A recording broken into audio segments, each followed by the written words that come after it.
If you've ever felt like professionalism doesn't have a space for you, I encourage you to watch America Ferrera's TED Talk. She called it Your Identity is Your Superpower. And when I teach women in leadership to undergrads, I have them watch this in the first week. I made a video about how Fran Fine is a great example of social class cues in dress because even though she wears designer labels and is tailored clothes, she's still seen as too loud and gaudy to be not trashy. And the theme throughout Ugly Betty, which was America's breakout show, is that she's not attractive and gaudy and not couth. And you see her journey throughout the show working at a fashion magazine in New York. And in this TED Talk, America talks about how she used to try to change herself to fit into what is expected in Hollywood and that she didn't fit that expectation. She wasn't a wealthy, skinny white woman with flat hair. And she said she'd try to lighten her skin, she'd straighten her hair, she'd diet. And not only was that not enough, she'd also had the opposite reaction of that directors would ask her to sound more Latina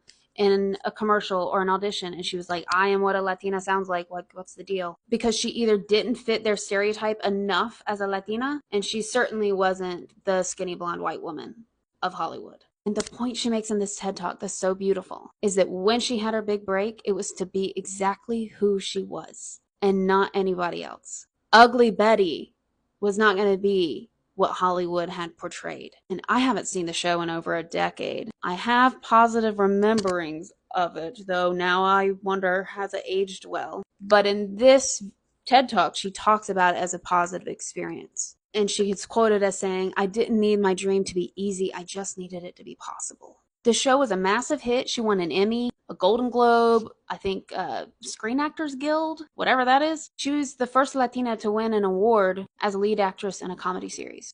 The producers would have missed a big hit if they just stuck with skinny, wealthy white women. And even if you're not in Hollywood, we can learn from this. If you're a people leader or an HR in an organization, who are the America Ferreras that you're overlooking or even minimizing? In addition to all of the other stigmas that we've been looking at for decades, my research has found 8 unwritten rules that are invisible barriers for a lot of people in the workplace, particularly if they're from a low-income background and have other stigmatized identities. And appearance management, like America talks about, is still relevant, but it can also show up more subtly in telling someone they're too direct or rude when they come from a culture that values straightforward communication and you never made that clear what the communication expectations were in your workplace. Of seeing someone's accent on your team as a liability instead of that they are bilingual. Or the good old just seeing someone as not a culture fit when you can't really put your finger on what it is. And what that is they're not just like everybody else there. If producers in Hollywood had insisted on sticking to Hollywood's unwritten rules, they would have missed out on a huge success, and you likely are too. I see it in business all the time. Ugly Betty showed us that audiences are hungry for seeing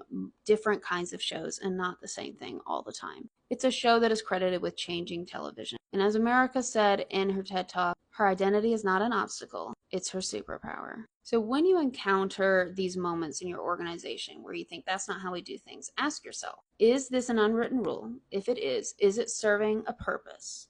If it is, make that rule transparent. And if it's not, ask yourself why you're enforcing it. If you want to see the unwritten rules that my research has uncovered, there's a playlist in my profile to get you started.